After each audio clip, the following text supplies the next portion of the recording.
Okay, so now we are going to discuss about the critical section problem. So before we see the critical section problem, we try to understand what is race condition. The race condition is if several processes access and manipulate the same data concurrently, and outcome of the execution depends on the order in which the execution takes place. So if there are five processes which are accessing the same data concurrently, so which process they have accessed at the same time, but the order of execution, each process may complete its execution at different time. So in which order it has been completed. For example, consider there are four processes P1, P2, P3, P4. So the P1 is or at first the value of A is 10. So the P1 is updating the value of A is equal to A plus 5. It may be updating A is equal to A plus 10. The P3 may be updating A is equal to A plus 15. So it is equal to, so everything has been updated the value of A from the 10. So in each order it has been complete its execution, that value will remains. So that is called as the race condition. To avoid that race condition, what we are doing, we are going for the critical section.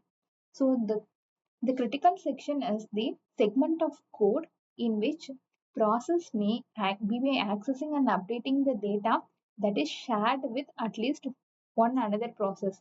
So it is the critical section is some lines of code. The shared data access code might be there in that critical section. Now we consider that we see the structure of that critical section. So consider, so while, so if it is true, we enter. So there is a entry section, then we have a critical section code. It is a line of code. Okay. Then we have a exit section.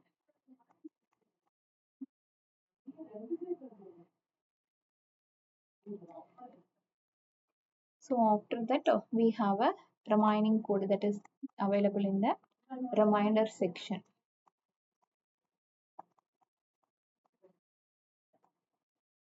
So the entry section is the segment of code. There we have a line of code to request the permission to enter into the critical section. It is a request for permission. That code will be available. Request the permission to enter into that code will be available in the request section. So once it enter into a critical section, it accesses the shared resource. Once it completes its exit, it releases the, so here it is holding, okay, or using the resource. Once it completes it, enter into the exit section. In the exit section, it releases the resources which releases the shared resources which it holds in the critical section. So the remainder section of the code, the remaining code will be there in the remainder section. Okay, so this is the structure of the critical section. So a solution to the critical section problem must satisfy the following three requirements. Mutual exclusion. So already we have discussed. So only one process can enter into a critical section at any point of time. If the process P1 is the P1 is already accessing the critical section, if the P2 want to enter into a critical section, it needs to wait till P1 complete its execution. Once P1 completes, it releases the shared resource, then P2 can access. Till that, it has to wait. So only one process at a time can access that, can enter into a critical section. Next one is the progress.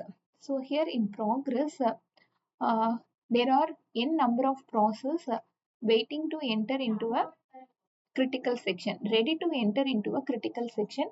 There is no process in the critical section. So we don't have any process in the critical section. So out of this, now the n process are ready. So out of this n process, one process is going to enter into a critical section. Who select that one process? So the process who didn't start the execution of its reminder section. Okay, those processes selects any one of this process from this n process, that one process will enter into a critical section. Okay, that is called as progress. So the process who didn't start the execution of the reminder section. Okay, those tasks are together join and select one process from out of this n ready process. So that one process will enter into a critical section. Next, there is a bounded wait. So in the bounded wait, there is a bound or limit. Okay, limit for how long a process can wait for entering into a critical section. So there is a bound or limit on number of times other process can enter into a critical section once the particular process has request once the particular process have made a request to enter into a critical section. So it means that how long a process can wait after made a request to enter into a critical section. So that they are indirectly telling that there is a bound or limit on number of times other process can enter into a critical section after a process made a request. Okay, so if it is 10, so one, for example, the bounded waiting is 10 for a process P. So P1, so after P1 made a request to enter into a critical section, or P1 is ready to enter into a critical section, the 10 process may 10 process may enter into a critical section once it made a request. Okay, till that it can wait. After that, definitely it should enter into a critical section. Next one, the preemptive kernel and non-preemptive kernel. So in the preemptive kernel, the process can be preempted while it is executed in a kernel mode. If it is preemptive, just the process can be preempted. Here the process can also be preempted even though it is running in a kernel mode.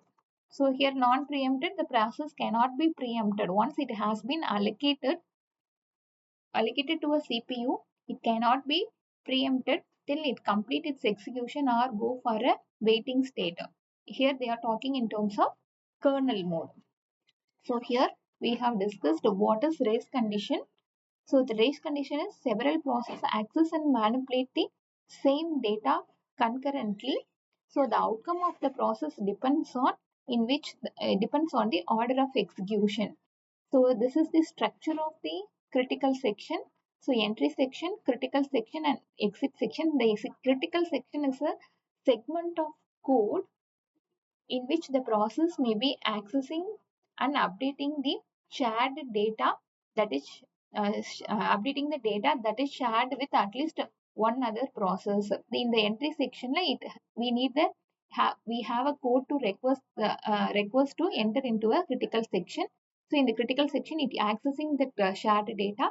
In the exit section, it releases that shared data.